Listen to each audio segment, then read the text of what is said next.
Assalamualaikum warahmatullahi wabarakatuh.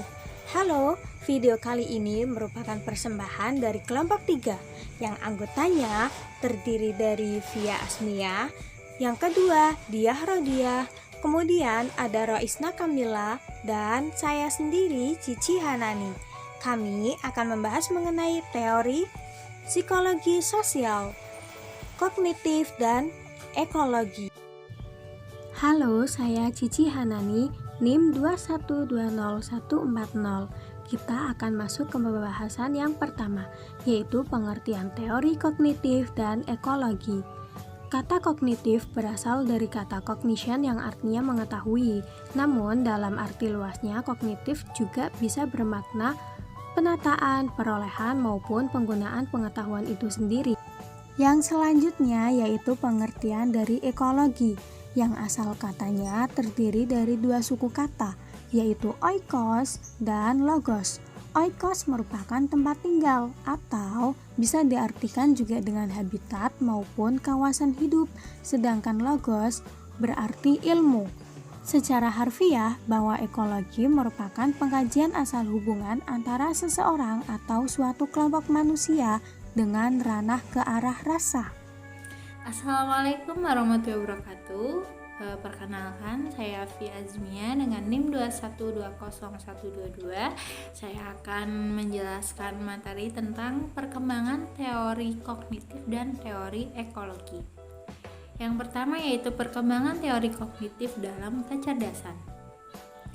Perkembangan kognitif adalah segala proses psikologis yang berhubungan dengan cara individu mempelajari. Kecerdasan kognitif ini didefinisikan sebagai kemampuan setiap individu baik dalam berpikir, mengingat, menggunakan bahasa, dan memecahkan problematika melalui interaksi terhadap lingkungannya. Kecerdasan kognitif ini berfungsi untuk mengelola berbagai informasi yang diterima anak dan memikirkan lingkungannya. Lalu yang kedua yaitu perkembangan ekologi dalam pendidikan karakter. Pendidikan karakter dapat diartikan sebagai pendidikan nilai, budi pekerti, akhlak, serta moral yang memiliki tujuan mengembangkan kemampuan peserta didik untuk dapat memberikan keputusan baik ataupun buruk, memelihara apa yang baik, mewujudkan serta menebarkan kebaikan dalam kehidupan sehari-hari dengan sepenuh hati. Saya Diah Rodiah akan melanjutkan presentasi dari Mbak Via Azmia. Perkembangan karakter dapat diperoleh dari lingkungan sekitar tumbuh kembang anak. Subsistem keluarga. Dalam perkembangan inilah orang tua yang berperan aktif dalam mendidik anaknya dan memberikan contoh yang baik kepada anaknya. Yang kedua, subsistem teman sebaya. Seorang anak harus pintar memilih teman yang baik dan yang buruk karena dapat mempengaruhi perkembangan karakter anak tersebut, dan orang tua juga harus mengawasinya. Kemudian ada subsistem budaya sekolah. Di sini, peran guru sangat penting karena untuk mengajarkan nilai-nilai dan karakter dalam kehidupan bermasyarakat, supaya peserta didik memiliki budi pekerti yang luhur dan akhlak yang terpuji. Pembentukan karakter peserta didik dibentuk melalui struktur organisasi, kurikulum, upacara, tegaknya peraturan dan tata tertib, visi misi, serta nilai-nilai yang ada dalam sekolah itu sendiri. Yang selanjutnya yaitu ada subsistem budaya lingkungan. Karakter anak dapat dipengaruhi oleh kebudayaan yang berkembang di tempat tinggalnya. Oleh sebab itu, lingkungan menjadi faktor utama atau salah satu pusat pendidikan karakter anak. Namun, anak memperoleh warisan budaya itu dari generasi sebelumnya dan mengamalkan nilai-nilai yang berlaku. Kemudian menjadilah bagian dari kehidupannya itu.